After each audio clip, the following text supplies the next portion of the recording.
Men aybdor deb Chouameniga qo'shilaman endi o'ynagan o'yinchilar ichida Kylian Mbappe. Aynan Flickni o'yin uslubi himoyalanish uchun emas, hujum tashkil qilish uchun Inigo eng muhim futbolchi edi. Har qanaqa paytda Enfield comeback qilganda, ammo bu safar hech qayerda o'qimadim kimdir Liverpoolga ishonayotganini. Chempionlar Ligasini Barselona Flick bilan yutishi qiyin. Bavariya bunaqa ahvolga kelmagandi bu mavsumda. Chempionlar Ligasida Realdan qo'rqmayroq o'ynaydigan bitta jamoa Bavariya bo'lsa kerak. Bitta Barselona deb o'ylayman. Real bilan istalgan paytda teng o'ynaydigan. Oxirgi yilda Enfield sehri ham qolmadi. Demak, bugun Harulaka Hamidov, Ma'lonbek aka Jumayev bilan bugungi mavzularni muhokama qilamiz. Keling, o'sha voqealar rivoji bo'yicha ketsak-da, dastlabki kun uchrashuvlari va biroz kechagi o'yinlar fonida eskirgandek tuyulishi mumkin, ammo umumiy gaplashiladigan jiddiy mavzu Atletico Madrid Barselona. 2-0 hisobi avvaliga qayd etilib olindi, lekin keyin voqealar rivoji o'zgarib ketdi. Yana qizil kartochka, o'sha dejavu deyildi, sug'ur kuni deyildi. Mana shu o'yin haqida. Birinchi o'sha Barselona o'yini. Ha. Barselona va Real o'yini o'xshash ham bo'ldimi deb o'ylayman. Ya'ni oxirgi daqiqada, ya'ni bittasida ahmoqona qizil kartochka, bittasida menimcha vaziyat taqozosi. Agar o'tkazib yuborganda gol bo'lardi, lekin bu yoqqa o'ynamasa ham bo'lardi Barselona deb o'ylayman. Men birinchi fikrim Barselona yaxshi o'ynadi, Bavariya kabi ustunlik ko'rsatdi, lekin Bavariya kabi yuta olmadi. Bu yerda eng asosiy sabab deb o'ylayman, Barselona o'yinni nazorat qilmadi. Ya'ni nazorat masalasida menda shunaqa fikr bor. Atletico nazorat qildi deb o'ylayman. Ba'zan bo'ladi futbolda, faqat hujum qilgan jamoa emas, balki himoyalangan jamoa ham nazorat qilishi mumkin. Mourinho eski payt misol uchun Simone Inzagida shunaqa futbol bor edi. Atletico endi eski-ku Diego Simeone biladi. Shuning uchun u go'yoki jangga ikkita odam chiqqan bo'lsa, Barselona ko'zi yopiq, lekin qo'lida juda xavfli quroli bor jangchini misol keltirsak bo'ladi. Bu tomonda esa zaifroq qurollar bilan bo'lsa ham ko'zi ochiqroq Atletico turgandi. Chunki Barselona bir xil futbol ko'rsatadi. Barselona dogmatik, uni qaytmaydi boshqa qilib. Bavariya ham kecha misol uchun sal-pal boshqacharoq o'ynayapti-yu, vaziyatga qarab boshqa qilib. Nazorat Atletico tomonda edi. Buni qayerdan bilsa bo'ladi? Birinchi uchrashuvni hal qildi. Birinchi uchrashuvdagi qizil kartochka bu tasodifiy qizil kartochka emas, balki haqiqatan qarshi hujum. Barselonani eng nozik nuqtasidan ushlandi va qizil kartochkaga ega bo'ldi. Gol endi o'sha kecha Realga ham bitta kam bo'lib turib uzoqdan urildi.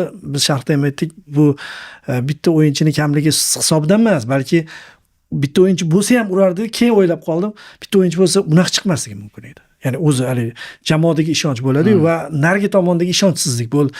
Real hammasi barbod qildi endi Kamavinga. Bu yerda ham o'sha Alvaresning ajoyib goli, o'sha bir o'yinchi ko'plikning effekti ham deb o'ylayman. Qanaqadir his qiladimi, bu ichidan o'tadigan narsalarda va keyin birovni uncha qoniqtirmasdi, juda himoyaviy o'ynasa ham, boshqa qilsa ham nazorat deb ham kerak payt qo'sha olishini ko'rsatdi. Bitta so'rlar bilan tushib, komfort natija bilan 2-0 qildi va uyga qaytdi. Uyda ham kutilmaganda Barselona, endi Atletico uchun kutilmaganda 24-daqiqagacha ikkita urib qo'ydi. Shu joyda mana degan jamoa sinardi. Mana degan jamoa to'kilardi, lekin nazorat qilayotgan jamoalarda va shu ushlab qolish xususiyati bo'ladi.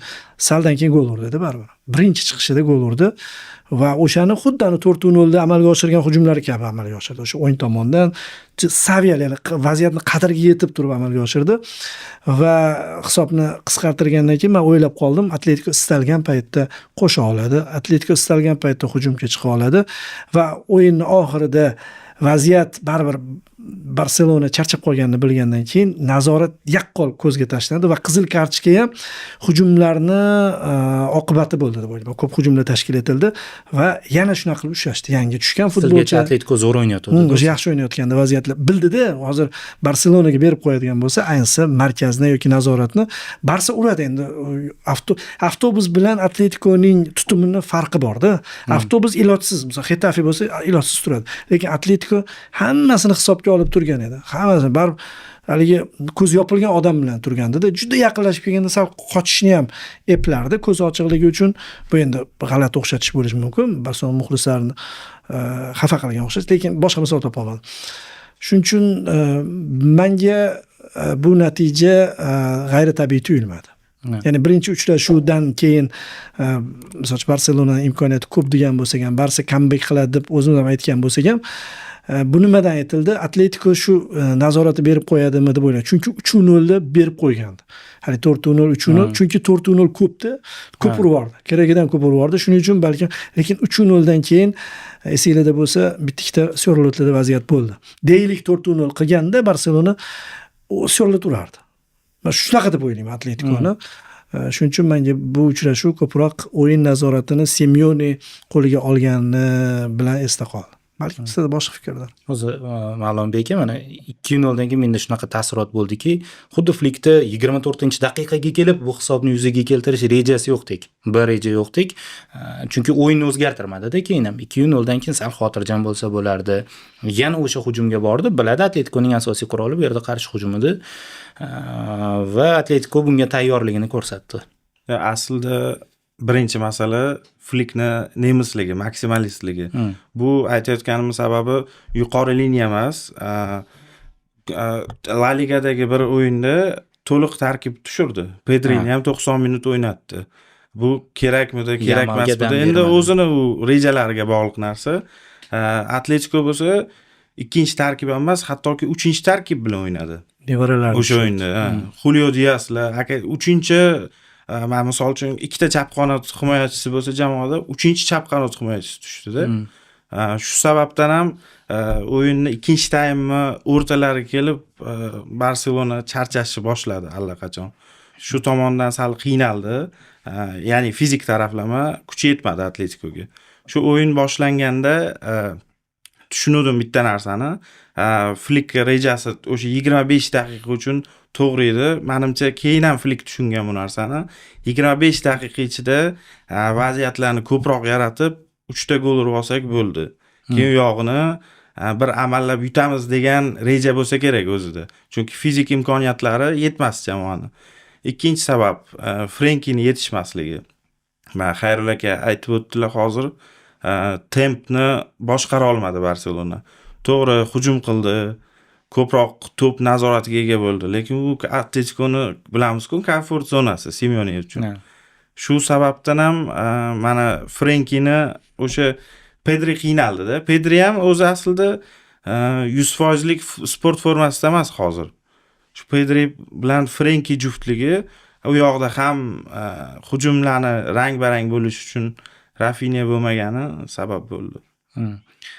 Keyin Xayrullo aka o'zi shu charchoq aytildi-yu, rostdan ham meni hayron qoldirgani Simeone zo'r o'ynab turgan paytda Lukman bilan Giuliano Simeoneni olib tashlab o'rniga qanot futbolchilarni tushiryapti.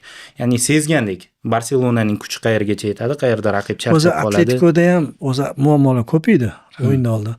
Lekin Diego Simeone maksimalist Flikdan farqli ravishda kuchlarni qanday taqsimlash kerakligini tushundi.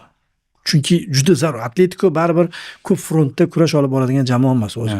Va hozir uslubini ham o'zgartirgan, bir boshqacharoq bo'lib qo'ygan-ku jamoa. Misol La Ligada eng ko'p birinchi hisobni ochib turib gol o'tkazib yuborgan jamoa ekan. 22 ochkomi, 21 ochko yo'qotgan. Atletikoga xos emas-da bu, Diego Simeonega xos emas. Buni sababi deb o'ylayman, baribir yillar davomida amalga oshirilgan transferlar. Chunki jangchi yigitlardan tashkil topardi oldin biz bilgan Atletiko va 0-0 ertalabgacha ishlardi. Istalgan jamoa bilan zo'r ishlardi. Italiyani eski xarakteriga o'xshagan jamoa edi. Baribir Italiya seriyasidan chiqqan Simeone ham ko'proq o'sha yerdan tarbiya topgan. Lekin keyinchalik u baribir Real Barselona qaynayotgan qozonda moslashdi-da yillar davomida. To'g'ri chempion bo'la olmaydi, malomat qilishadi, eng ko'p oylar. Ammo nima qilsa endi 3-chi bu APLdan qiyin deb o'ylayman. Bunga APLda rang-baranglik bor, APLda peshqadamlar o'zgarishi bor. O'sha Leicester chempion bo'lib qolishi mumkin-da, lekin bu tomonda hech ham masalan Real Sociedad chempion bo'la olmaydi. Bittasi inqirozga uchrasa, bittasi baribir ot ustida bo'ladi. Ikkita juda farqli jamoalar ishtirok etayotgan ligada 3-chi bo'lish azobini bilsa shu Diego Simeone bilan. U yillar uni tarbiyaladi deb o'ylayman. Uslubda ham ozgina moslashdi. Ya'ni gepki deydi-yu, shu tomonlarga ham o'tdi. Hujumni ham bilishini ko'rsatdi, lekin baribir odamni ishchi uslubi qolar ekan-da, ishchi pozitsiyasi deydi-yu futbolda. Ishchi uslubki darhol 1-0 yutib turibsan. Bemalol 4-0 qilib komfortda borishing mumkin-ku desa, yo'q, shuni qilmayapti-da birinchi o'yinda. Birinchi o'yinda men sharhda edim. Hozir shuni qiladi deb o'yladim. Chunki yirikroq hisobda borish yaxshiroq-ku. Menimcha u tushundi. Diego Simeone baribir bizdan aqlli bu masalada 4-0 dan ko'ra 2-0 bilan yaxshiroq borish. Chunki 4-0 shunaqa natijaki bir azobini tortib ko'rdi, sal qoldi 4-0 bo'lishi edi va undan keyin menimcha 4-0 ni o'zgartirgan jamoadagi kayfiyat, vajohat shuna qo'rqinchli bo'ladi. 5-ni ham urib yuborish mumkin-da. Bu Barselona qilardi-da. Lekin 2-0 futbolchilarni ham ushlab turadigan hisob. Bu bitta gol bo'lgandan keyin to'xtab, ammo ushlamadi, lekin darhol reaksiya berdi. Har holda jamoa charchab qolib, masalan, yirik hisobda yutib kelganda-da, Maslachenkoning mashhur gapi bor-ku, Milan 1-0 yutish kerak edi birinchi bo'limda deydi-ku. O'sha 2005-yilgi finalda 1-0 yutganda 1-0 saqlardi. Milan saqlardi o'yinni. Lekin 3-0 6 daqiqada gol bo'lishi uchun jamoa haddan tashqari tashlab yuborgan bo'lish kerak edi. Atletico o'sha tashlab yuborishni o'ylamasdan go'yoki 4-0 emas, 2-0 komfortroq deb kelgandek tuyuldi menga. Chunki baribir futbolchilarning holatini biladi, o'zining holatini biladi. Keyin men qoyil qolganim taqsimotni to'g'ri, Flick hozir to'g'ri aytildi. Farqi yo'qda. Masalan, boshqa dunyoning istalgan murabbiyda qaysidir kerak emas o'yin deb baholanadi. Lekin Flickda emasda. Bu haddan tashqari maksimalistligini biladi. Guardiola ham uncha maksimalist emas deb o'ylayman. Guardiola ham biladi qaysidir o'yinda zaxira. Pedrini, Espanyol bilan o'yin. Tag'in bo'lib ham Realning o'yinidan keyin bo'ldi. Real Girona durang o'ynab turibdi, ko'zini oldida. Bo'ldi. Shuna bersa bo'ladigan o'yin. Atletico bilan ham o'ynaganda esingizda bo'lsa, Real yutqizuvdi. Bar tashashdi-da. Tashashdi, keyin kubokda kuchi yetmay qoldi. Yo'q, birinchi o'yinda uzr. Birinchi o'yindan oldin ham xato qildi, lekin buni xato deymizmi yoki Flickning o'zi yagona asosiy quroli deymizmi? Balkim shu qurol bilan Barselonani shu mavqega olib chiqqandir. Hozir bu endi menimcha tortishuvli masala-da. Chunki Anri ham tanqid qilyapti-ku hozir. Bunaqa o'ynasa bo'lar, bunaqa o'ynasa bo'lar. Flick shunaqa o'ynagani uchun shu joyga kelgandir o'zi Barselona va futbolchilar shundan zavqlanayotgandir. Men nechta o'tkazib yuborsam bitta ko'p gol urish. Ben kecha Murod aka bilan ham chiqqanimizda shuni aytdim-da, Chempionlar Ligasini Barselona Flick bilan yutishi qiyin. Yuta olmaydi devormayman-ku, lekin chunki baribir yo'llarda bitta shunaqa o'zidan kuchli bo'lmagan, lekin himoyani boplaydigan qarshi hujumlardan maksimum foydalangan jamoaga chiqadi-da qarshi. Va qizig'i Barselona Realdan farqli ravishda mana 10 yilni ko'radigan bo'lsak, o'zidan kuchsiz jamoalarga yutqizganda aksar holatda. Real misol kecha Bavariyaga yutqizdi. Xo'p dedi endi nima qilsin hozirgi Bavariyaga. Undan oldin City yutqizgan, Chelsea. Ular Chempionlar Ligasini olgan o'sha payt. Lekin Barselona yutqizgan bo'lsa kimga? Bitta shu Liverpool olgan adashmasam. Liverpool yutqizgan va Liverpool Chempionlar Ligasi qolgan payti finalga ham chiqa olmagan jamoalarga yutqizganda nega Interni ko'rdi finalda. Hozirgisi undan battarroq, shuning uchun taqsimotda ham menimcha bu haligi trilogiyada yoki serialda Flick o'zini qaysarligi bilan yutqizdi deb o'ylayman ko'proq. Simeone ayni muddao bo'ldi-da. Masalan uchun bu yoqni hali 4-o'ringa tushib ketsa ham xavfsizligini ta'minlab oldi-yu anaqada finalga chiqib. Shuni hisobiga bunda nevarasini ham o'ynatib, jiyanlarini ham o'ynatib, mana bu javob o'yiniga zo'r tayyorgarlik ko'rib oldi. U tomonda men shu joyda tushunsa bo'ladi-ku, Pedri nima qilasan o'ynatibdi. Pedri kecha o'sha qizil kartochkada xato qildi-da. Markazda uni xatosi bilan boshlanib ketib qoldi. Bari futbolchi charchaydi. Kim bo'lishdan qara. De Jong, Frenkie oldida bo'lmagandan keyin bo'ladi har narsa. Qizil nimadan bo'ldi? Eric Garcia ham charchoqdan bo'ldi deb o'ylayman. Juda ko'p. Kubarsini ham o'zi bunday holati yuqori liniya, orqaga qaytarish futbolchilarni holdan toydiradi. Oxiri bitta noto'g'ri qaror. Endi uni noto'g'ri emas edi, lekin shu jar yoqasida o'ynaydi-da. Shu asabiylik boshqa narsa bilan. Men shuning uchun ham Diego Simeone murabbiy sifatida yutdi deyotganlarga qo'shilaman. U qayerda nimani sarflash kerakligini bilib aniq reja bilan bordi-da. Barselona bo'lsa hammasini yutamiz dedi. Ha, ligani yutdi, lekin Chempionlar Ligasida ayni shu o'rtadagi o'yinlar bilan holsizlik yutqazib qo'ydi. Chunki qizil kartochkaning hikoyasini boshlaydigan bo'lsak, ikkinchi o'yindagi tinimsiz uyushtirilgan hujumlar va Sörlotning qo'shilishi bilan boshlandi-da. Sörlot tushdi, dev charchagan futbolchilarning ustiga tushib turibdi. Shuna o'tib ketayotgan paytda tegib ketadi oxiri. tegib ketadi. Endi buniki sal noto'g'riroq bo'ldi. Kubarsiniki ilojsiz edi. Kubarsida o'g'li ham haligi bitta to'xta berib zo'r qilib berdida. Ya'ni majbur qildi, aylanib o'tishga yo'l qo'ymadi. Aylanib o'tardi Kubarsi. Faqat bitta to'xtaganning hisobiga kelib baxtsiz hodisa urildi. Shuning uchun bu Simeonening g'alabasi deb o'ylayman. Aslida o'zi hozir o'ylab qarasam, Flikni shunaqa o'ynashini rahbariyat ham biladi. Shunga yarasha masalliq berilmagandan ham ko'ra eng katta xato Dekoniki deb bilaman o'zi. Yozda Inigo ketdi. Nima uchun? Shartnoma ahmoqona bo'lgani uchun Inigoni qo'yib yubordi. Inigo hozir bir mavsum zo'r darajada o'ynadi. Xayolimizda bir mana bu Pedrilarni, Rafinyalarni oldida bir katta yo'qotishdek ko'rinmas, lekin aynan Flikni o'yin uslubi himoyalanish uchun emas, hujum tashkil qilish uchun Inigo eng muhim futbolchi edi. Chunki u tayanchga ham chiqardi kerak bo'lganda. Kelingdan yaxshi ishlardi. Da. Erik Garcia men ko'rmaganman to'liq mavsum buncha ko'p o'yinda tushganini. Har doim zaxira o'yinchisi bo'lib kelgan. Erikka shunaqa shans berildi, epla olmadi. Kubarsida birinchi gol mayli, birinchi o'yindagi qizil Kubarsini balki nima deydi, tajribasizligidandir, lekin Erik bilardi xuddi shu narsa bo'lishini. Hozir qo'yib yuborganda o'sha Sorlotda har doim ham o'xshamaydi-ku vaziyatlari. Ayniqsa Barsa bilan ko'rganmiz-ku, 50-50 Sorlotda ham. Shu sabab himoyadagi muammolar mana Araujo tushganda ham bundan battarni ko'rishimiz mumkin edi. Ko'proq Dekoda ayb baribir. Inigoga nima deydi, to'g'ridan to'g'ri zaxiraga o'yinchi olib bermadi. Bu bilan bitta chapaqay minus bo'lgani uchun qiynaldi. Va hozir himoyada yetuk jamoa, eng yetugi Arsenal deb bilsak, bitta himoyachisi chapaqayda baribir, Gabriel. Zaxirada ham xuddi shunaqa, Inkapiye bilan Muskera.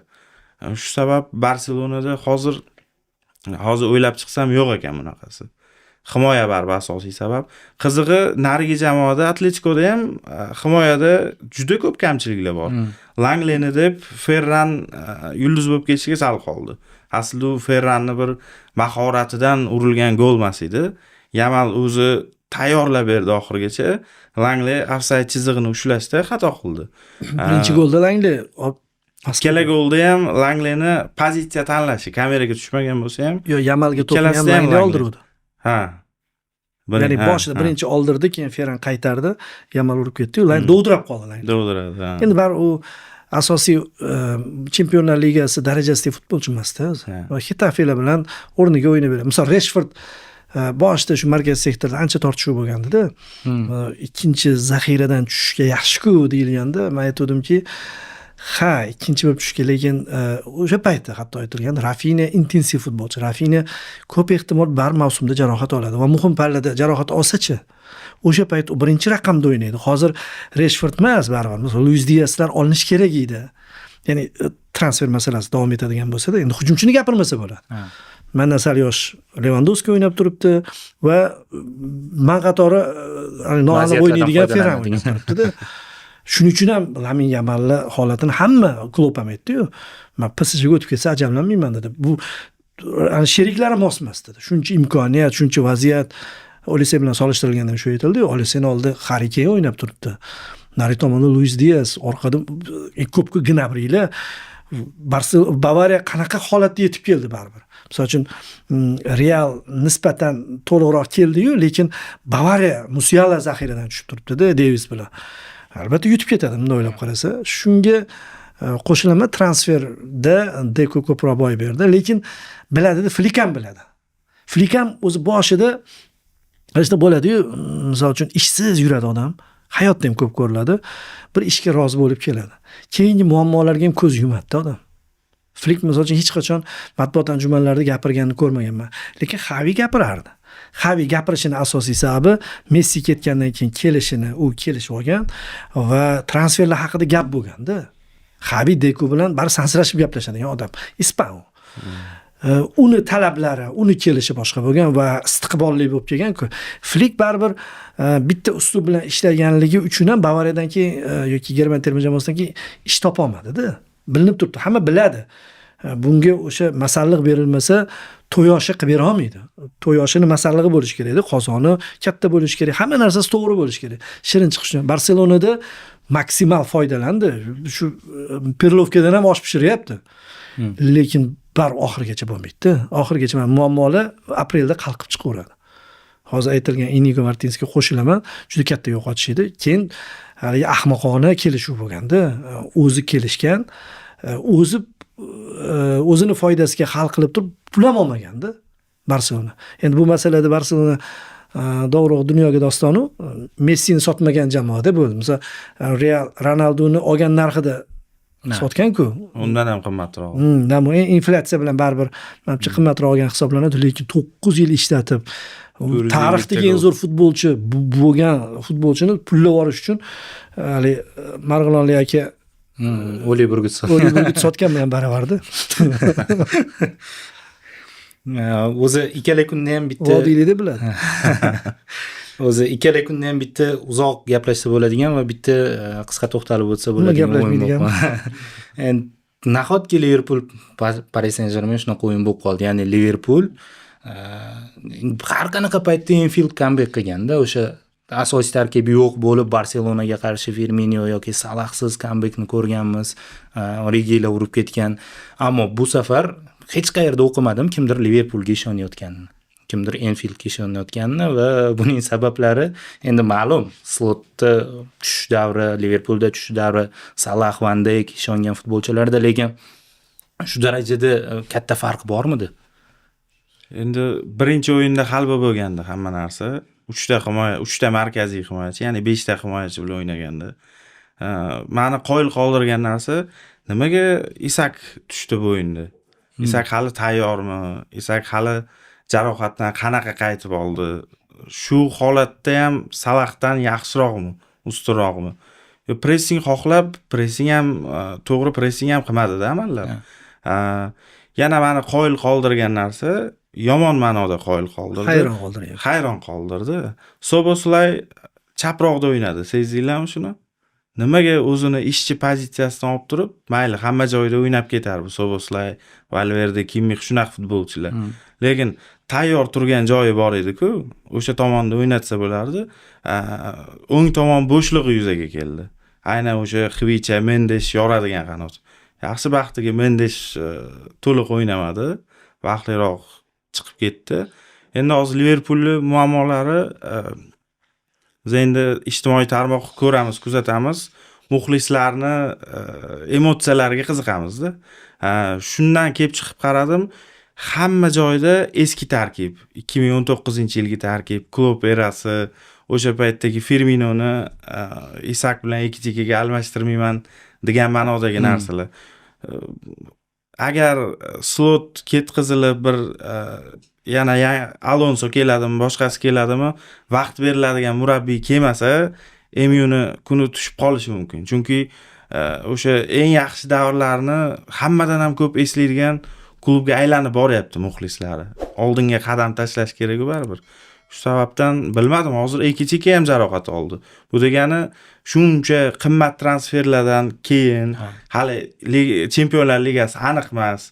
Mabodo chiqmay qolganda shu tarkibdan keyin yana Ekitikega ham zaxira futbolchisi, hujumchisi olish kerak. Hali Isak yana jarohat oladimi?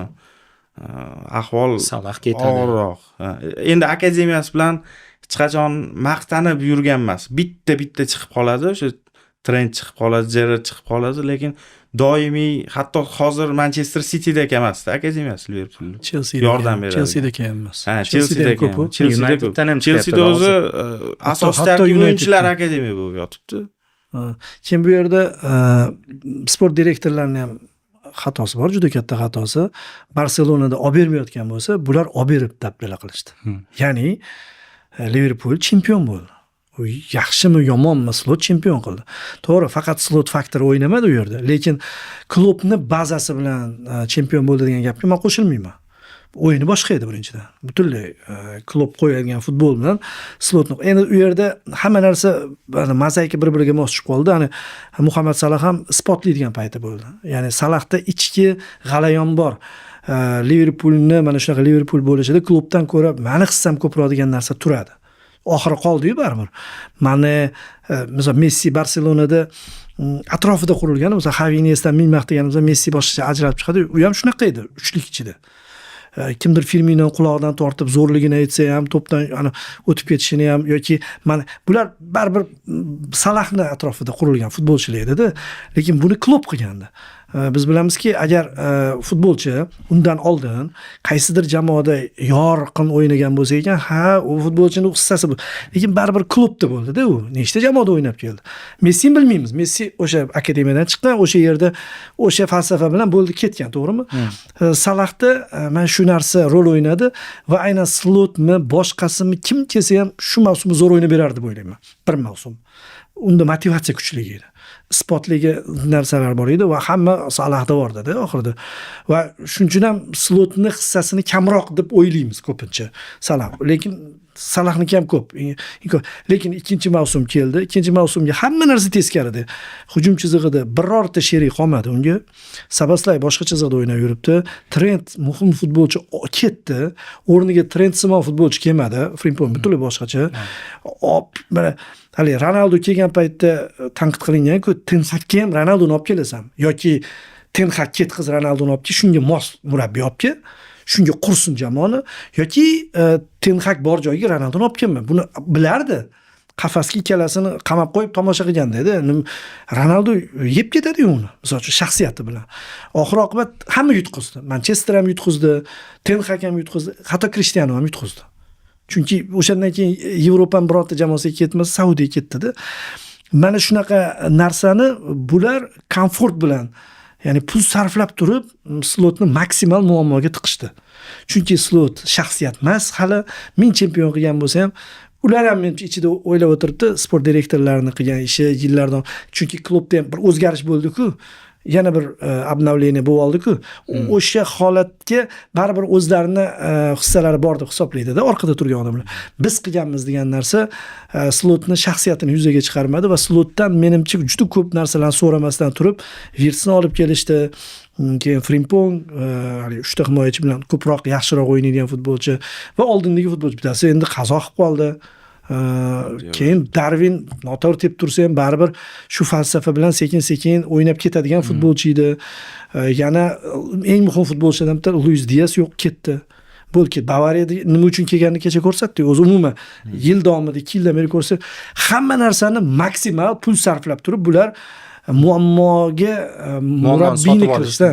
Endi Slot klub ham emaski, misol uchun aurasi bilan, bir xarizmasi bilan olib chiqib ketsa. Slot bundan oldin ishlagan bo'lsa, Golland chempionatida ishlagan murabbiy. Bu narsalarda uni tajribasi yo'qdi. O'zi anu gap ham bo'ldi, balkim qo'shilarsizlar. Gollandiya, Portugaliyada ishlayotgan murabbiylarni Angliyadagi haligi ambitsiyasi yuqori jamoalarga olib kelmaslik kerak degan gap gapirdim-da men. Aynan 3 tasi bor-ku, tepada turgan 3 tasiniki Amorimlar. Nega unaqa deyilsa, ular birinchidan chempionatida bosimsiz, kuchli jamoa murabbiy bo'lgan bo'ladi va anchadan beri o'zi usiz ham chempion bo'ladigan bir avlod ham chiqib qolaveradi. Lekin yangi jamoaga keladigan bo'lsa, ambitsiya bular 1 yilda talab qilishadi va unaqa imkoniyat yo'q, unaqa ustunlik yo'q. Slotda bir hali voqealar zanjiri bilan o'xshab qolgandi birinchi yil. Lekin keyingi yiliga shu transferlar bilan dabdala qilish. Chunki Virtsni maydonda o'ynash boshida rosa qiziq bo'ldi. Salah ham ichidan liderlik bor-ku, manman degan narsa turibdi. Virts istasin istamasin liderlikni oladigan pozitsiyada o'ynadi. U lider bo'lib keldi, juda iqtidorli. Agar foydalanilsa, u javhar. Shunaqa holatga olib kelindiki, hammani maksimal labirintga tiqishdi-da. Va buni pul sarflab qilishdi. Barselona pul sarflamasdan qilayotgan ishini buni pul sarflab qilishdi deb o'ylayman. Normal jamoa yarim himoya uchligini buzmaydi-da hech qachon. Tayyor chempion qilgan yarim himoyasi bor edi. Hatto PSJni ham qiynagandi. O'tgan mavsumda eslashingiz bo'lsa, Gravenberg, McAllister, Soboslay. Har birini o'zini vazifasi bor. Uchalasi ham usluban 3 xil. To'ldiruvchilar. Virts keldi, boshida Soboslay boshqa pozitsiyada o'ynatilib, hujum ortida Virts o'ynatildi. O'xshamadi. Disbalans vujudga keldi. Bu yoqda McAllisterda pasayish, orada Gravenberg hatto himoyada ham o'ynadi. Tayyor yarim himoyani o'zi buzib qo'ydi.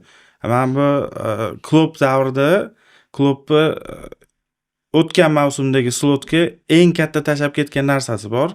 Aslida u Kloppniki ham emas, Pep Lindersniki. Hozir Manchester Cityda ishlaydi. O'ng qanotda uchburchak hosil qiladi. Oldin shu ishni Henderson, Trent, Salah qilgan. Keyingi mavsumlarda Trent qoldi. Xuddi shu ishga Soboslay faoliyatini boshida o'ng qanot hujumida o'ynagan, biladi bu narsani. Xuddi Henderson ham o'ng qanot yarim himoyasida o'ynagan ekan oldin. Uchalasi uchburchak hosil qilib, kombinatsiyalar qilib, yarim qanotni yorib kirishar ekanda, ko'p gollar shundan sodir bo'lar ekan. Wirtz bilamiz qulayroq unga chapga. Wirtz chapga tortdimi, bu yoqda Salah uchun keladigan odam yo'q. Frimpong endi Salah darajasida bo'lmasa ham, pozitsiyasi boshqa bo'lsa ham, yorib kirish Salah bilan bir xilda o'yinchini. Shu narsalar tayyor turgan narsalarni improve qilaman, yaxshilayman deb buzib qo'yishdi o'zi rahbariyat asosan. Maksimal buzdi. Frimpong bilan Salah bitta joyda ham issiqlik xaritalarida yurgan paydo bo'ldi-yu. Nima qilishini bilmayotgandi. Salah o'rniga bu chiqib ketadi. Bu noto'g'ri-da. Va mana shu narsalar bilan kelayotgan muammolar bilan kurashib kelayotgan Liverpool garchi 0-2 hisobida kichkina-ku hisob. Enfieldda bo'ladi, javob berishi mumkin. Ishonch yo'qligi shundan. Chunki muammolar bartaraf bo'lmagan, muammolar hamma ko'rib turibdi va birinchi o'yinda qo'rqoqlik qilib turuvchi 5 ta himoyachi bilan o'ynatgani, keyin yotib olgani, birorta aniq zarba bermagani bu birinchidan PSJga ozmoz hali ishonch beradi-da. Shuning uchun ham menimcha hech kim ishonmagan ham shunda. Keyin Enfield ham ko'p yutqizdi-da. Oxirgi yilda Enfield sehri ham qolmadi bir. Qayerlargadir ketib qoldi. Endi eng qaynoq mavzuga o'tamiz. Kechagi bahslar. Real Madrid Myunxenda xuddi Barselona kabi zo'r boshladi o'yinni. Endi bu zo'r boshlashiga Neuer nomi sababchi o'zi aslida. Balki o'sha tezkor gol birinchi taymga sababchi bo'lgandir. Bunaqa o'yin ochilib ketishiga. Ikkinchi taymda Bavariya o'zgartirdi o'yinni. Qaysi ma'noda nazorat qilishni boshladi o'yinni va qayd etilgan hisob. Kamavinganing qizil kartochkasi ko'pchilik shu sabab deyapti, lekin o'zingiz aytdingiz, undan keyin kiritilgan gollar bu bir kishi kam jamoaga urilgan gollar emas-da. O'ylaysiz, 3 futbolchining orasidan urib ketyapti bu golni. Mana shu bahs haqida qanaqa o'tdi bu o'yin, o'zi menimcha turnirning bundan yaxshi o'yini bo'lmasa kerak oldinda. Endi oxirgi gapingizga Oliseni goli hisob emas-da, endi u tashab qo'ygandi Madrid. Yaxshi debdi lekin. Endi ikkala oyog'ini ham qochsimon paylari uzilgan, Militao yugurish kerak bo'lgan o'yinchi edi-da, Olise. Asosiy aybni Chouameniga qo'yish kerak. Kamavingadan ham ko'ra. Birinchi o'yinda bila turib sariq olgani jamoasini apornik tayanch yarim himoyachisi qoldirgani uchun Chouamenini o'zi aybdor. Ikkita fransuz ekan, u yoqda Barsada Erik Kubarsi, ikkita Lamasi ekan. Bir xil o'xshab ketar ekan bu tarafdan ham. Bellingham bilan Valverde ikkalasi tayanchda o'ynadi. Boshida o'zi tarkib hayron qoldirdi. Hammasi hujumga o'tadigan futbolchilar endi qaysi birini joker qiladi? Ko'pchilik Valverdeni kutdi. Arda Alonsodagi o'xshab markazda o'ynashini kutdi. Yo'q, Valverde ham markazda. Arda ham chaproqni olib nisbatan markazda, Brahim o'ng tomonda o'ynadi. Brahim bilan Mbappeni o'yini birga hech yaxshi o'ynaganini ko'rmadim-da bularni. O'sha Mbappe yo'q paytda Brahim ochilib ketdi-yu bir orada. O'ziga xos bo'lmagan paslarni berib, tayanch yarim himoyasi yo'qligi uchun aynan shuncha vaziyat o'tkazdi birinchi taymda. Borib Valverde ham charchiydi, Bellingham ham charchiydi. Ular ham misol uchun o'zimizda ham bo'ladi-ku, ishxonada o'zimizga yoqmagan rolda ish qilib tursak, yurakdan bo'lmaydi baribir. Ming ishxonani yaxshi ko'rganda ham 100% xususiyatlarimiz, o'zimizni skillarimizni ishlata olmaymiz. Xuddi shunga o'xshash holat Bellinghamda ham kuzatildi. Mana Viniciusdan pas so'ragani, Vinicius unga gapirgan haqoratli gaplari ham chiqib ketdi-ku endi internetda hozir. Shu sabab Chouamenida deb o'ylardim-da men ayb. Tayanch bo'lmagani uchun himoyani ushlolmadi. Kamavingani foli ahmoqona bo'ldi, lekin u birinchidan hakam tomonidan ham, o'zi tomonidan ham. Hakam sezmagan, ko'rmagan ekanda, bilmagan ekan. To'g'rirog'i sariq kartochkasi borligini. E'tibor bergan bo'lsangiz, sariq kartochkani bergandan keyin biroz o'ylanib turdi. Kimdir keyin tarafga qo'lini cho'zib, kimdir kelib aytdi. Chalg'itayotgan narsa ikkita dedi-yu. Shuni ikkita sariq, ikkinchi sariq deb tushunishyapti. O'zi aslida 2 marta qo'pollik ishlatding dedi. Birinchi Harri Keynga nisbatan ishlatdi. O'sha joyni o'zida keyin to'pni cho'zib yurgani uchun sariq beryapman dedi. Ketdi, keyin signal keldi. Bavariya futbolchilari aytdi, unga ikkinchi marta majbur ko'rsatdi. O'zi bilmay qoldi. O'zi hakamlarga ko'rsatma masalasida menga bittasi yozibdi deb boya. Shunaqa degdingiz-ku. Endi nima deysiz? Javob bering deb turib yozib qolishadi-yu ba'zan. Ya'ni biz ko'pincha aytganmizki, men buni osmondan olib aytmadim, bir joyda o'qigan edim va o'qigan narsa voqealar rivojiga to'g'ri keladigan bo'lsa, bu to'g'ri bo'ladi. Va Bavariya bilan Tuxel paytida Arsenal yosh bolalarning xatosiga bermayman penalti degan gapi mashhur-ku. Tuxel aytgan, men tushundim bu narsani degan. Bularga ham shunaqa ko'rsatma berilgani aniq. Mbappeni oyog'iga tepilgan paytda guruhda qizil berib yuborardi deb o'ylayman-da. 98 bo'lsa ham bermay turibdi-da. Keyin ikkita qizilda ham Kubarsida ham Erigar sariq berdi-da birinchi. Birinchi sariq beryapti. Bu nima degani? Bu VAR ko'radi, 100% bo'lsa keyin aralashadi degan narsa. Sariq baribir u yerda qo'pollik, qoida buzarlik bor deb hisoblayapti. Agar maksimal ushlab qolsa, o'yinni saqlab qolmoqchi. Shu pozitsiyada o'zi hammasi. Birinchi o'yinda Bavariya bilan ham penalti bergan Oliver bir paytlar Juventus bilan Real o'yinda xuddi shunaqa epizod. Boshqa payt berardi deb o'ylayman. Lekin bunaqa qilib olinmaydi. O'yinda bunaqa qilib hal qilmaydigan umumiy futbolda ruh turibdi-da. Shunaqa kelishdi va oxirida bu ham shu fikrda edi. Men kechagi Vinchich ham aslida shu daqiqalargacha shu kerak. Odam bilmasdan qilgan ishiga aybdor emas-da, baribir. Birosdan bilmasdan qildi. Agar bilib qilgandaki, keyin to'g'ri chiqib turib oqlay oladi, kitobi bo'yicha to'g'ri, baribir. Real futbolchilarining e'tirozi ham shunda bo'ldi, janjal bo'lib ketgani, boshqa bo'lib ketgani, bunaqa bo'lmagan-ku, ko'rib kelyapmiz o'lchovlarni deyapti. Chunki bunda bermayotsa, bunda berilmayapti. Umuman Vinchich emas, boshqalarimkini ham o'lchashdida, keyin bari yutqizig'idan keyingi Real bilamiz, o'zi baribir yulduzlar chidash qiyin bo'ladi. Boshqa Mbappega ham og'ir botib turibdi, kadrda ko'rsatib turibdi. Biz nima desaydi uyatimiz sharqda og'ir endi bunday o'ylab qarasa. Men aybdor deb Chouaminiga qo'shilaman endi o'ynagan o'yinchilar ichida Kylian Mbappe. O'sha epizod birga bir chiqib ketishayotgan, 2-2 chiqishgan paytda Viniciusga so'ragan, aylanib turibdi hozir. Viniciusga bermagan pasi bu kamida futbolchini, misol uchun jamoaviy o'yinga xiyonatida, kamida. Buni sababi deb o'ylayman. Sabab yana u tarixga borib taqaladi. Tarixda Mbappeni qaysi joyga olib kelishgan? Ayni Vinicius o'rniga olib kelishgan. Vinicius oltin to'p oladigan yiliga to'g'ri kelib qoldi. Ola olmadi-yu, lekin o'sha asosiy da'vogar. O'zi oldi deb hisoblaydi. Shunaqa olgan mavsumi deb ko'radigan bo'lsa, Kylian Mbappe o'sha joyga olib kelindi, baribir juda ko'p sifatlari undan olindi. Men shu bugungi transfer haqida ko'proq gapirishyapmiz. Ya'ni noto'g'ri tutumlar bor-ku, timing noto'g'ri ushlashlar. Realda Kylian Mbappe bilan Viniciusda deb o'ylayman. Har qanaqa olib kelsang, uni hujumchi yasasa ham, boya aytilganda, o'zi xohlamagan pozitsiyada o'ynab turibdi-da baribir. U sof hujumchi emas. Misol, Hollandni biz bilamiz. Holland orqaga qaytib o'ynayotgan bo'lsa ham, u bir iltifot ko'rsatib orqaga qaytyapti. U ish emas. Har ikki orqaga qaytib o'ynasa, u iltifot. Benzema orqaga qaytib, lekin Kylian Mbappe'da teskarisida. Kylian aslida umuman orqadan o'ynaydigan, qanotdan o'ynaydigan va o'sha tomondan bor yutuqli tomonlarni ko'rsatgan futbolchida. Shuni olib kelishdimi va bu ikkalasi o'ynasa muammo, va ikki yildan beri muammo. Bittasi to'purar bo'lsa ham, boshqa bo'lsa ham ichkarida bir amallab epaqaga solishyapti. Vinicius intervyular juda yaxshi ko'rish. Juda ko'p narsalar va sun'iydek tuyuladi Real ichida, shuni qilishayotgandek tashqari. Lekin faktki o'sha Mbappe kelgandan keyin PSG 2 marta yarim finalga chiqyapti. Bittasida yutdi ham. Real yarim finalga chiqa olmayapti 2 yildan beri. Bekorga emas-da bu narsalar. Mbappe o'zini raqamlarini o'zgartiryapti, boshqa, lekin haligi vaziyatni ham chiqdi-yu, bu tomonda kamroq, bu tomonda ko'proq bo'lib ketgan. Realda oldin yaxshiroq bo'lgan Mbappagacha vaziyatlar, XG PSJda undan keyin bo'lganda. Bar jamoaviy o'yinga to'xtalib o'tmoqchiman. Jamoaviy o'yinmi?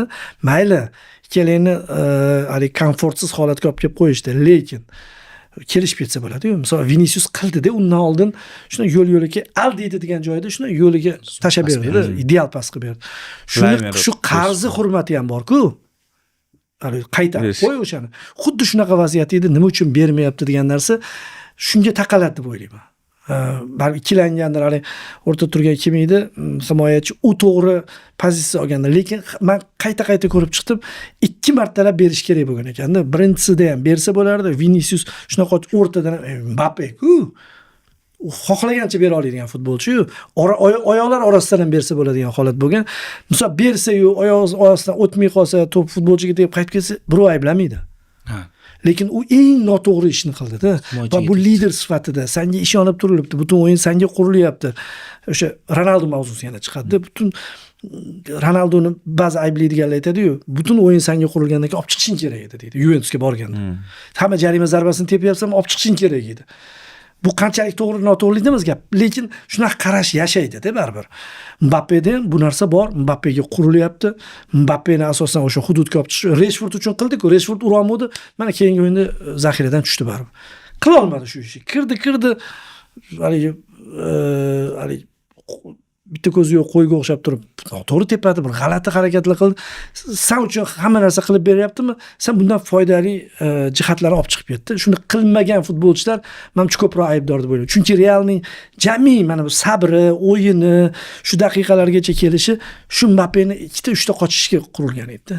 Shunga qurilgan edi. Va yonida xuddi shunaqa futbolchi bor. Chiqib turibdi oldinda. Men hech qachon Vinicius himoya qilaman deb o'ylamadim. Lekin u joyda Vinicius haqda baqirib qolganligi ham unaqa qilinmaydi-da. Shu joyda hal qil. Men hattoki hali qaychiroq qilib tepdi-ku, Noyer qaytardi zo'r. U joyda ham Noyer mahorati va Mbappega maksimal to'g'ri tepdi. Nima qilsin endi u havoda kelayotgan to'p. Lekin mana bu joyda bilib turib yo'l qo'ygan xatosi tufayli ham bo'ldi. Eng asosiy epizod ketdi. Chunki Realni o'sha daqiqalari kelib turib 3-4 daqiqagacha cho'zilayotdi bitta hujumi. Bavariya ko'proq borayotgandi. Bavariya to'p nazorati, ko'proq hujum qilyapti. To'g'ri, oxirgi zarbada yo'qdir, chunki qamalib olgan jamoaga oxirgi zarba bo'lmaydi.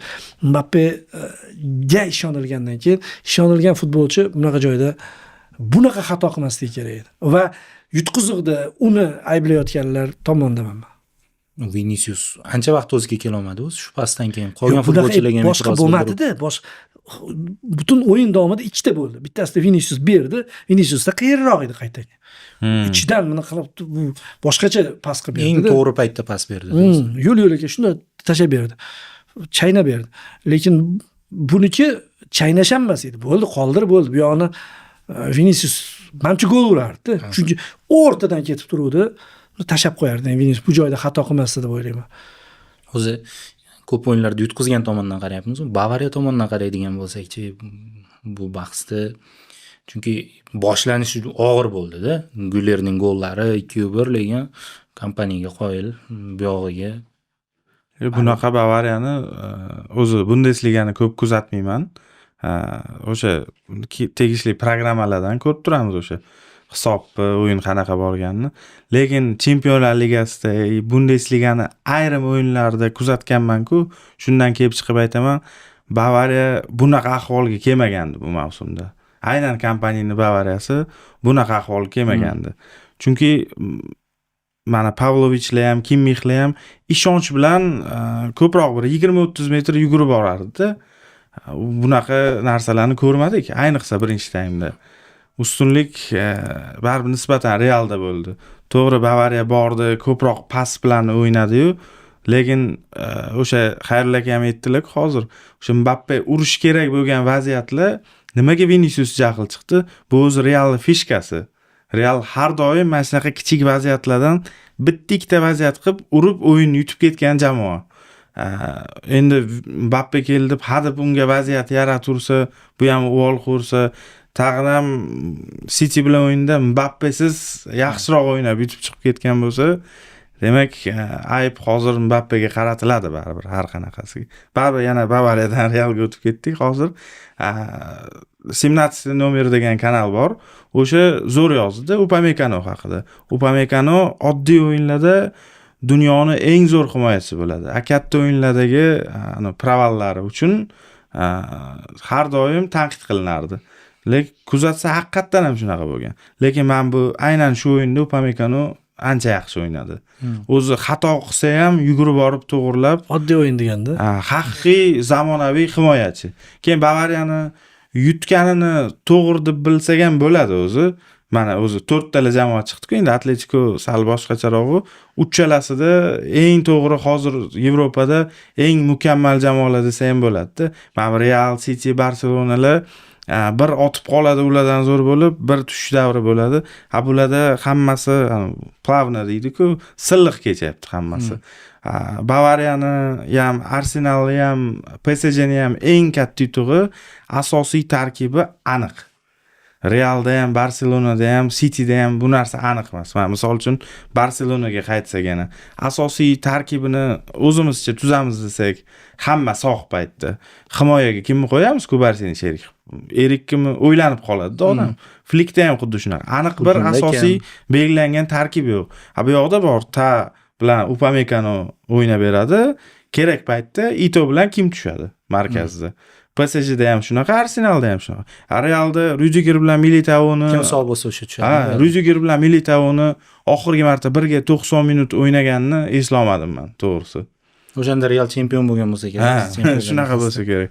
Hozir bu ikkalasi tushdi, mayli. Nimaga Hausen tushmadi degan narsa ham bor bu yoqda. Rudiger 100% o'ynamadi-da baribir. Avvalgi Rudiger emas, tezlikda yutqizadi. Uni fishkasi shu hozir bilan Upamecano sherikligi o'xshab ketardi. Ko'proq yelka kurashlarini yutib beradi, Upamecano yuguradi. Rudiger ham sherik bo'ladigan himoyachilar shunaqa edi. Hozir ikkita nisbatan og'irroq himoyachini birga qo'yishdi. Hausen ham shu tipda. Realda ham baribir transferga ayblar ekanmiz, tezkorroq Husanov olmaydimi? Shunaqa himoyachi olmagani uchun. Keyin hozirgi fikrni davom ettiradigan bo'lsak, chiqqan jamoalar bor-ku. O'shanga ham o'tib ketdik shekilli. Shu Arsenal bilan o'tib ketamiz. Arsenal gapirisham shart emas. 0-0 Sporting qoyil qanaqa qilib turib taqsim qiladi. Arsenal kelgandan keyin Arsenal kanalini ko'rdimda, Alexis ko'rib o'tiribman, zo'r gap topdi. Bournemouth bilan o'yindan ko'ra yaxshiroq o'ynadi deydi. Shuda endi ta'rifi. Bournemouth bilan eng yomon o'yinini o'ynadi. Ya'ni eng muhim pallada chempionlik xarakterini ko'rsatish kerak bo'lganda dabdala qildida. Manchester Cityni favorit qilib qo'ydi hozir kurashda. Endi bu yerda bitta narsa ham bor ekan, shu chiqqan jamoalarning barchasi murabbiy jamoalar. Hammasi. Hatto Simeoneda ham. Simeone hammasidan tepada o'zi. U haligi Avazoxon aytadi-yu, qani? O'tkir Sidixov. Drujba yo'q edi O'tkir aka chiqqan paytida. Keyin shu odam gapirib yuribdi deb turib Drujbani qurib berishgan deydi. Simeonega Atletikoni qurib berishgan, unda o'ylab qarasa. Keyingilari ham mana nimada seziladi bu? Simeone o'zi tabiatan provokatsion odam. Va jamoasi ham provokatsiya qiladi. Lekin provokatsiyani ham misol uchun san'at darajasida qiladi. Biladi. Bu uni hududi. Bundan boshqa narsa kutdim. Misol qanaqa turib Barselona bilan o'yinda bitta ham sariq olmaslik mumkin. Shunaqa o'ynab turib, sariqni chegarasiga kelib turib, bu singdirgan, hakamlarga ham bu narsa ta'sir qilganda. Chunki Barselona muxlislarining hozir hayqirayotgani sababi shu, qanaqa ko'rdinglar o'yinni. Bolta chopqib bo'lib yotdi boshqa. Lekin hakamlar ham ikkita jamoani yaxshi bilganligi uchun bir xil qoidabuzarlikni ikki xil talqin qilishadi. Bu Atletikoning ikki xilda, bu bilanki o'zi doimgi o'yini, Barselonaki mumkin emas, qizil deydi, misol uchun aytaman-da. Yoki sariq bo'lishi mumkin. Bu provokatsion odam bo'lsa, qolganlarda men bitta narsaga e'tibor berdim. PSJda ham bu tartib bor. Bitta Dembele shohini ko'targan, Mbappedan boshlandi, joyiga o'tkazib qo'yishdi va bir mana oltin to'p uchun kurashni boshladi. Yana hech narsa bo'lmadi. Ya'ni murabbiy haligi farosatli va ilm odami bo'lsa agar futbol nuqtai nazaridan, u jamoani aynan mana shunaqa provokatsiyalarga qarshi immunitetga olib kelar ekan. Kecha Real bilib turibdi, Bavariya kuchli, tizimli, qaysi tomonlardan zarba berish kerak. Juda ko'p provokatsiyalarga Kimmi ham uchmadi. Mana keyin juda ko'p xabarlar chiqdi-ku, juda ko'p har xil gaplar ham bo'lgan. Erkak bo'lsa aytsin, Rudiger aytishdi. Stanishicmi kimdir. Menga juda yomon gaplarni gapirib, ataylab ham gapiradi. Rudigerlar qiladi haqiqatan. Vinicius Kimmixga 2-3 marta qildi. Yani xuddi men aytdim, xuddi bosib tashladi bir marta. Bosib tashladi. Keyin Harry Kane ham yiqilib yotgan paytda bitta qarab qo'ydi o'sha Kamavinga qizil olishdan sal oldinda. Ya'ni bu narsa muntazam davom etgani va eng muhimi mana bu tomonni hech qanaqa javob bermasligi bu mana shu chiqmoqchiligini bildiradi. Keyingi bosqichga chiqmoqchi jamoani tutumi. Sabr qilamiz, hamma narsani yig'ishtiramiz va yutib ketamiz bo'ldi. Shuning uchun ham hali qiy-chuv qilishmadi ham. Mana sariq, ikkinchi sariq deyishdi, bo'ldi. Keyin yutdik dedi, bittasi qo'lini ko'tarib qo'ydi. Kamavinga qizil ko'rsatgan. Va bo'ldi. 3 daqiqaning ichida bar ikkita gol urib ikkita urdi-da. Chunki bilib turibdi. Bitta ustunlik Realning jami rejasini eng muhim pallada bo'ldi. Eng noto'g'ri paytda bo'ldi Real uchun maksimal. Lekin Kamavinga tushirgan Arbelo men jahlim chiqqanligi. Matbuot anjumanidagi intervyuga ko'p e'tibor beraman-da. Qaysi birida aldayapti, qaysi birida xasposhlayapti, qaysi birida rost gap gapiryapti, qiziq menga. Misol uchun rost gap gapirish ular uchun muhim emas. Balkim aldash ham muhimdir. Mourinho rost gapiradi-yu. Men shu tomon murabbiyligim uncha yoqtirmayman, lekin rost gapirishlariga qoyil qolaman. Ya'ni to'g'ri baholashi, g'alati tuyulsa ham rost gapiradi ko'pincha. Arbelo shunday chiqdi-da, hamma narsani hakamga ag'dardi. Flick ham xuddi shunaqa qilganda yaqinda penalti bermadi-ku, Lenormand qo'lga olgan. Butun o'yinda shu voqea bo'lgan. Men bitta Barsachi do'stimiz bilan gaplashgan, shuni berish kerak dedi. Misol shu bersa dedim. Shu ishlangan penaltimi dedim. Bir jamoani mehnat qilib ishlangan penaltisi emas u. Hakamlar shuning uchun bermayapti dedim. Shuning uchun Tuxelni shogirdlariga o'sha paytda men bunaqa penalti bermayman degan. Mehnat qilib olingan penalti boshqa narsa. Shunaqa holatda Arbelo ham, Flick ham hamma narsani shunga ag'dargani o'zini aybini bekitishda tuyuldi. Birinchi o'yindagi Flick aslida murabbiy bo'lib turib yutqizgan joylari bor. Chunki undan oldingi voqealar bor-ku, boya aytilgan. Haligi futbolchilarga dam bermagani, maksimal qiyin holatda olib kelgani, anaqa rotatsiya qilib, Zidan qanaqa rotatsiya qilgan 17-yil. Bu yoqda 4 ta bolasini o'ynatib, bu yoqda zaxirasi hozirgilardan ko'proq gol urgan. Shunaqa qilib olib kelib, shunaqa qiyin ikkita frontda kurashish qiyindi. Simeonening baxtiga bitta front bo'lib qoldi. O'sha bitta frontga narigi frontlarni qurbon qilib zo'r Vuk Flick ko'z oldida qilib turibdi shuni. Lekin Flick qilmadi. Qilmagandan keyin yutqizasan-da. Shu joyda ko'proq mehnat qilgan, ko'proq ishlagan odam yutib ketsa, men buni misol uchun Atletiko'ni bir g'irrom g'alabasi yoki futbolni boshqachadir, lekin umumiy qilingan mehnatlar evaziga. O'zi ham Simeone aytdi, 3 marta Chempionlar Ligasida Messi hamda Yamalni Barsasini chiqarib yuborish bu oson ish emas dedi. Bu oson ish emas, buni Real ham Chempionlar Ligasida qilish qiyin. Qila olmagan, misol uchun 11-yil duch kelganda boshqada duch kelmagani o'zi ko'pincha baxti deyshadi-yu. Bunda bo'lsa Diego Simeone yutib turibdi. Men gapirdim o'zi, hali murabbiylar provokatsiyalar yo'qligi hamda PSG ham indamay o'ynaydi. PSG hali menimcha sinalmadi hamma deb o'yladim. Hozir juda bir xarob holatdagi Real Liverpoolga to'qnash kelib qoldi-da. Liverpool o'zi ham birinchi bo'lim zo'r o'ynagandir, darvozabon seyvlar qilgan ekan, ko'rdim men keyin uyga borib turib. Lekin hali biladi-yu bu yoqdan, hozir bir qo'shamiz, bar urib olamiz degan narsa turavergan. PSG bilamiz-u degan narsada. Oxiri qo'shib bitta uzoqdan gol urib qo'yyapti-da. Shuning uchun balkim to'g'ri bo'lgandir mana shu 4 ta jamoani chiqqani. O'zi Atletikoni aytdingiz-ku hozir loyig'ida deb, chunki o'sha hal qilgan golgacha Atletiko hujum qilayotgandi.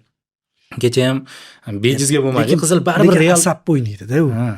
Real ham ekstraga o'tmoqchidek-da. Kamavinga nimaga vaqt cho'zadi bo'lmasa? Men ekstraga o'tmoqchidek emas edi. Oxirida urmoqchi edi. Oxirida urmoqchi edi. Ekstra xohlamaydi jamoa. Farqli ikkalasi ham Atletiko hujum qilib qizilni ishladi.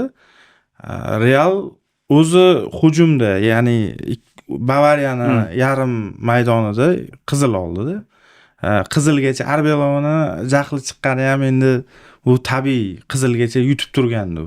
Uni jamoasi yutib turgandi. Ustunlik ham unda edi. Yutib turgandi va bitta golga hamma narsani tikib qo'ygandi-da.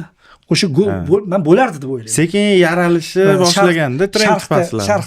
Sharhlovchi biladi. Odam birga boradida, birga boradi. Ha. Birga borib o'sha bitta to'lqinda borganligi uchun shu voqea bo'ladi. Endi hali topdi boshqa deydi. Sharhlovchichalik o'yinda bo'lmaydi-da. Bar tomoshabin ham, mana degan analitiklar ham o'tirsa, hech bo'lmasa dalaga chiqib keladi tashqariga. Lekin sharhlovchi juda anaqa bo'lib qoladi. O'yinda masalan telefonni ham men o'zim ham uyda televizor ko'rib o'tirgan paytim telefonga qarayman, foydalanaman, kana sharhlovchichalik ko'rmayman deb o'ylayman-da. Sharhlovchi telefondan ham sharh uchun foydalanadi. Oladi, shunga foydalanadi yoki ijtimoiy tarmoqlarga kirsang faqat kallasida shu bo'ladi deb o'ylayman. Shuning uchun ham men shunga qarab ketayotgandim. Dilshod ham shuni sezib turgan. Ahmoq deb tashlaganining ham sababi Real shuni qiladimi yoki yo'qmi? Juda qiziq savol edi va Bavariya bunga qanaqa javob beradi? Bu ham qiziq bo'lib turgan. Sovg'a qilib berdi. Sovg'a qilib bergani bu endi boshqa qizil kartochkalardan, boshqa voqealardan farq qiladi. Bu alohida aytiladigan o'sha hakam ham qo'shildi, boshqa ham qilindi. Shuning uchun bunda bir aybdor ham men qidirmoqchi emasman. Shunaqa bo'lib qoldi. Va bu Realga menimcha foydali bo'ldi deb o'ylayman. To'g'risi Real hozir chiqib ketganda PSG ham yutardi. Shunda ikkinchi raqamda turib olib, PSG qo'rqardi, aniq.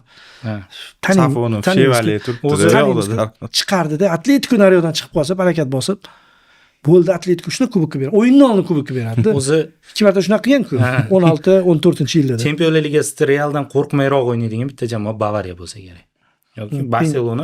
Birinchi taymda qolgan hammani oyog'i qaltiraydi-da. Qolgan hammani oyog'i. Bitta Barselona deb o'ylayman. Real bilan istalgan paytda teng-teng o'ynaydi. Chunki Realda Barsaga nisbatan so'nggi yillarda kompleks shakllanib qolgan o'sha Mourinho paytidan juda azobli paytlarni ko'rgan. Endi to'g'risini aytishimiz kerak. Hozir podkastlar qilishyapti-yu Realda sobiq futbolchilar. Dahshatli gaplar. Men qoyil qolaman shularga. Qaysi o'yinchisi bejunul deydi. Nima edi desa, biz to'p ola olamizmi degan savol bilan yugurib yurganmiz deyish naqadar qiyin futbolchi uchun. Men bitta bu gapni anaqada eshitganman. O'zbekiston Nigeriya o'yinida Nigeriya kelib qolgan dahshatli paytlari 94 da o'ynagan bolalar o'ynagan, 96 da keyinchalik Olimpiadaning g'olibi bo'ladi. Endi bunaqa tarixida bunaqa kuchli jamoa bo'lmagan. Bu Afrika tarixidagi eng zo'r jamoa bo'lsa kerak o'sha Nigeriyada. Shu O'zbekistonga kelganda Gennadiy Denisov, Vitaliy Denisov otasi intervyu bergan. Nima bo'ldi desa, biz boshda to'p ular boshlagan deydi. To'pni qachon olar ekanmiz, o'zi ola olarmikanmiz degan fikr o'tgan. Degan, mana endi Nigeriya kelib turibdi haqiqatan. O'zbekiston hali jahon miqyosiga chiqmagan terma jamoa. Bunda tabiiy. Lekin bir ligada o'ynayotgan, bir mamlakatning klublarida bir-biriga shunaqa darajadagi farq bilan bo'lish munosabat bu qo'rqinchli. Bu kompleksni shakllantiradi-da. Shuning uchun ham Real misol Chempionlar Ligasini olgan yillarda qarasa, Barsani yutgan jamoalarni yutganda, Atletikoni 2 marta yutgan. Juventusni yutgan. Juventus ham Dybala chiqarib olgan. Yutgan, ikkinchi bo'limda yutib qo'ygan. Shuni hal qilib bersalar ham bo'ldi. Shu yog'i o'zimiz hal qilamiz. Jamoani haybati bosadi-ku baribir. Mana Reallikka bosib turadi. Bu yoqda birinchi o'yinda ko'p aytildi. Neuer haybati bosdi Mbappeni. Chunki xuddi shu joydan kelib turib tepganda birinchi o'yinni aytyapman. Mbappe PSG bilan finalga chiqqanda ham ura olmagan vaziyatlari bo'lganda Neuerga. Bu yoqda shu narsa yetishmadim deyman-da. Kurtuani bir haybati. Baribir Kurtuaga boshqacha o'ylab tepardi-da futbolchilar. Lunin jinnicha xato qildi. Burchakdan Pavlovich urib ketganda, u Lunin to'pdan oldin kirib ketdi o'zi darvozaning ichiga.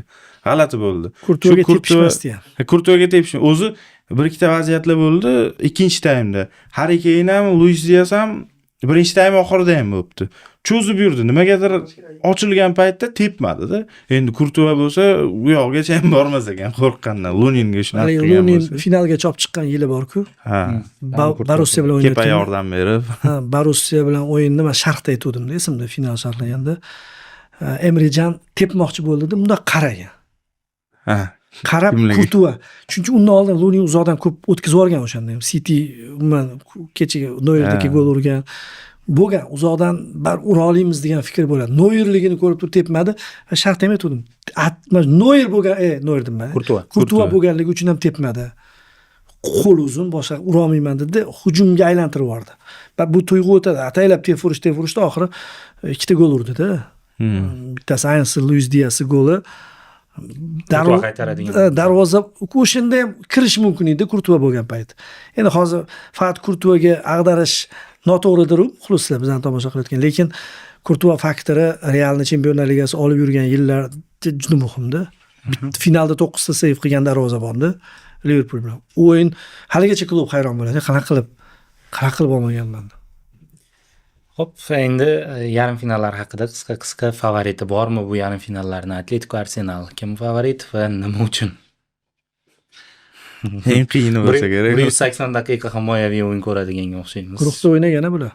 4-0. U paytdagi Arsenal bilan hozirgi Arsenal butkul farqli. U paytdagi Atletico ham farqli edi. Lukman kelmaganda biri kuchsizlangan, biri kuchaygan Atletico edi unda. Aprelda bo'ladi o'yin. Arsenal. May oxiri, aprel boshida. Aprel oxiri, may boshida. Arsenal favorit menimcha baribir. Ikkinchi o'yin Bavariya PSG juda qiyin. Jahon chempionatida Bavariya zo'rroq. Nimaga Arsenal favorit deb o'ylayman? Real oxirgi yillarda Atletico Simon futbolda baribir qarshi hujum, qochib ketadigan shunaqa futbolchi yig'ilib qoldi. Real uchun eng noqulay raqib va Chempionlar Ligasida bemalol yuta olgan Arsenal bo'lgan. Ya'ni Realni chiqarib yuborgan jamoalar ham qiynaladi. Qiynaldi Bavariya. 4 ta gol o'tkazib yubordi-da. Lekin Arsenal nimaga men o'ylayman Realga hech qanaqa imkoniyat qoldirmagan. Arsenal butun jamoa birinchi raqamda o'ynamaydigandek taassurot uyg'otadi. Himoyasi eng zo'r himoya chizig'i, juda tez qaytib olishadi. Bermaydi, hali hududlar bermaydigan jamoada va bu Atleticoga muammo. Atletico bu joyda hatto birinchi raqamda o'ynashga to'g'ri kelishi mumkin. Bu ssenariy Arsenal uchun ham ma'qulda. Arsenal top o'yinlarda ham Angliyada qahramonlanib yozdi-yu. Bournemouth bilan Gironada gapdi-ku, farq. Masalan, Real bilan Girona o'ynayotganda 1-1, bunda ham 1-1 bo'lib turgan paytida yozgan. Bittasida aniq favorit bor, outsider bor, Real bilinib turibdi. O'yinda durang bo'lsa hamda. Bunda teng jamoalar o'ynayotgandek deganda, gap bu yerda Arsenal bilan Realning farqida emas, balki Girona bilan o'rtadagi jamoalar, Bournemouthning farqi. Bular doimo muammo. Shuning uchun liga kuchli, Premier Liga kuchli degan ma'noni olib keldi-da. Mana shunaqa deb o'ylayman. Arsenal juda ko'p ikkinchi raqamda o'ynaydigan ligada o'ynayapti. Hatto chempion bo'lsa ham yaqinda. Majbur, hozir o'rta kuchayib ketib qoldi-da. Premier Liga juda yaqinlashib ketdi. E'tibor berasizlar, oxirgi payt umuman pastki jamoa aniq bo'lib qolyapti. Bittasi har yil pastdan chiqqanlar qiynalib yuribdi. Bu yil endi Sunderland yaxshi, bu yil pastdan chiqqanlar aytmayman. Bitta jamoa oxirgi o'rinni oladigan bo'lsa, kim tushib qoladi? O'tgan yil Southampton bo'ldi. Tepadagilar farqlidir, tepadagilar nimadir qilar, lekin O'zbekistonda umuman 0 hali ham mashallah chiqib. Bitta dollarga. 17 ochko to'plagan ekan kecha ko'rdim. Surxon kim edi? Shortdan 30 ta o'yinda 17 ochko to'plagan ekan. Mashal to'playdimi, to'plamaydimi? Hozirdan qiyin deb o'ylayman-da, hali farqli uchun aytayman. Buxoro Sunderland bo'lib ketdi bu hozir. Kutilmaganda tepada yurdi. O'yin ham Sunderlandga o'xshab ketdi, shovqin boshqa. Shunga men o'ylaymanki Arsenal favorit. Atleticoda qurollar kam endi bu o'yinda. Ya Arsenal favorit deymiz baribir, chunki hali yutqizmagan ekan bu mavsum Chempionlar Ligasida. Qizig'i Bavariyani ham yutgandi. Atletico'ni o'zini 4-0 ga yutgan. Arsenal favorit baribir, lekin Simeone'dan yana nimadir kutib qolsa bo'ladi. Chunki birinchi o'yin o'zini maydonida ekan, Atletico'ni maydonida ekan birinchi o'yin. Arsenalni Xayrullo ham aytib o'tdilar, Realga imkoniyat qoldirmasdan yutgan, kam-ku bunaqa jamoalar. Imkoniyat ham mayli, bahona ham qoldirmasdan yutganda, o'tgan mavsum. O'sha Rice gollari boshqa. Ha, comeback deyotgan paytda yutib ham ketgan. Ha, shu aprelni o'tkazib olsa bo'ldi-da Arsenal. Boshqa holatda mayli qanaqadir filga o'xshatishadi, boshqa tanqid qilishadi-yu, lekin to'psiz ham, to'p bilan ham zona taraflama ham eng yaxshi o'yinni nazorat qiladigan jamoa baribir Artetaniki. Ikkita teng kuchli tarkibi bor. Xohlaymizmi yo'q, men misol uchun Realda ham ikkita tarkib bor deyshadi. Bittasi Mbappe, uni ortida Gansal o'tirgan bo'lsa, bu yoqda Yokerish bilan Havertz turibdi. Farqli. bu bir-biriga yaqin, kim tushsa ham joyini qoplab ketadi. Monand olib kelingan Ha, futbolchi. hammasi Tizimli o'ylangan. transfer. Realda unaqa emas. O'yinchilarga murabbiy olib kelinmagan, murabbiyga o'yinchilar olib kelib berilganda bu yoqda nisbatan. Mbappe 2 mavsumda 3 ta murabbiy ko'ribdi-da o'zi. Unaqa olib qarasa. Yaqinda 4-chisini ham ko'radi. Ikkinchi o'yin qisqacha favorit menimcha yo'q. PSG Bavariyadan. Hmm. Endi PSG g'olib bo'lgan jamoa va Klublar jahon chempionatida ham yutib ketuvdi PSG. Zo'r o'yin bo'lgandi. endi bu butunlay boshqa o'yin bo'ladi menimcha, chunki umumiy tizim e'tibori bilan Bavariya kattaroqdek tuyulyapti men nazdimda. PSG o'sha yetiladi-yu, ozgina pishadigan paytida turibdi. Masalan, Bavariyadan o'tib olsa, shunaqa bo'lgandi o'zi. O'tgan yili ham pishib kelgan va PSG bor ekan-ku, Dembele bor ekan-ku deb turib hamma e'tibor qaratganda yarim final edi. Undan oldingilarda Arsenal bilan edi. Arsenal bilan ham Arsenal yaxshiroq o'ynagan hatto ikkinchi o'yinda. Liverpool ham yaxshi. Aston Villa bilan o'yinda-ku umuman Donnarumma qanaqadir allambalo sevlar qilib tashlagan. Juda ham bir pishiq jamoa, butun jamoa bo'lib kelmagan. Bavariya boshdan shunaqa bo'lib kelyapti-da. Yirik hisoblarda chempionatini agar bahona qiladi, ikkalasining chempionati o'xshash. Ya'ni ikkalasi ham yomonroq ham. Bu yoqda hech bo'lmasa Borussiyalar bor. Bemalol yuradigan chempionat. Ular uchun qilib beriladi hamma narsa. Parijga ham boshqa. Bu yerda sal Bavariyani bir 51 ga 49 deb ko'ryapman men. Umumiy butunlik e'tibori bilan. Imkoniyatlar teng. Men PSGni ustunroq ko'raman. Sababi PSGda mavsum endi boshlandi. Shu paytgacha ular dam olib yurdi-da. Minutlarga, o'yinchilarni o'ynagan daqiqalarga qarab chiqsa, Dembele, Doué, Xvicha hammasida kam-kam daqiqalar. Hatto yarim himoyasi ham. Ha, u shunaqa holat bo'lganki, hattoki Njanto degan, Yansen degan o'yinchilar bayelari golni urishga, assistlar berishga ulgurib, Njanto'sini Hochsimon paylari uzilib, muxlislar xafa bo'lgan ham ekanda. Biz endi Liga 1 ja chuqur kuzatmaymiz-ku. Keyin yana bitta plusi Liga 1 hafta o'rtasida o'yinni qoldirishga rozi bo'ladi har doim PSG. Lens bilan qoldirib. Chempionlar Ligasi 2 ta o'yin o'rtasida qoldirib beradi-da. Ana nima deydi? Svejroqda hali o'yinchilari endi boshladi mavsumni. Endi Mendeshga qarab bu yog'ini aytamiz. Agar Mendesh vaqtida qayta olsa, PSG baribir biladi nima qilayotganini. Bavariyada nisbatan osonroq keldi mavsum, lekin mana shu oxirgi Real bilan to'qnashuv yaxshigina zarba berdi-da baribir. Keyinni ham jismoniy holati yaxshi emas o'zi. Mavsum ikkinchi yarmida ikkita baribir Real bilan qiyin o'yinlarni o'tkazdi. Neuer ham jarohat olib qolishi mumkin. Shu taraflama PSG tayyor jamoada, har taraflama hamma joyda kim o'ynashi aniq. Va ertaga shu narsani o'zi qiziqib turgandi o'zi mavsum o'rtalarida. Ertaga Davis bilan Musiala qaytib qolsa, qanaqa qilib joylashtiradi? Baribir Laymer, Stanish-da, Davis Musiala boshqa daraja. Gnabryni ham ko'rdik, kecha qancha joyda uxlab ham qoldi. Joyda almashtirib yubordi-ku. Shu taraflama sal qiyinchilik bo'ldi baribir kompaniyada. Endi ideallashtirib yubordi-ku Realni yutgandan keyin. 105 ta goldan keyin. Musiala bilan Davis, ayniqsa Davisni qo'shib yuborish qiyin bo'lyapti jamoaga. Ertaga bu yoqda ham kimdir jarohat oladigan bo'lsa, shu jarohatlarga qarab fikr bildiradigan bo'ldik-da. PSG baribir favoritroq, tayyor bo'lgan. Menda Bavariya. Endi Men yana qo'shimcha qilaman ozgina. O'zi hozir Mavlon aytib ketdi. Bavariya Real yutdi. Bo'ldi. Hozir shunaqa gap bor-ku o'zi. Endi kim chempion bo'lishini bilmaymiz. Bu Guardiolaning gapi bu. City Real to'qnashuviga o'xshab, Real Bavariyada ham shunaqa. Lekin Atletico chempion bo'lib ketsa, bir yaxshi ham Simeone ham yutib ketsa, bir Griezmann uchun ha insoniyat qolib ketish kerak. Shu tarixda Chempionlar Ligasi va nihoyat necha yildan keyin Ronaldo yo'q turnirda yutdi deb qolish. Hech kim xafa bo'lmasa kerak Simeone. Lekin 2 yildan beri Barsa yutgan jamoalar keyingi o'yinlarda rasvo bo'lib turibdi. Shunisi bor lekin. Arsenal. Shuning uchun ham Rafinha shunga ishonib gapirdi shekilli. Muxlisdek gapirdi, keyin uzr so'radi-yu. Baribir chiqib ketasalar dedi-ku. Bu yoq juda qiziq qoldi. Real va Barsa siz Chempionlar Ligasini ko'ramiz endi bu yog'iga va bugungi dastur menimcha hammasini gaplashdik Chempionlar Ligasi mavzusida.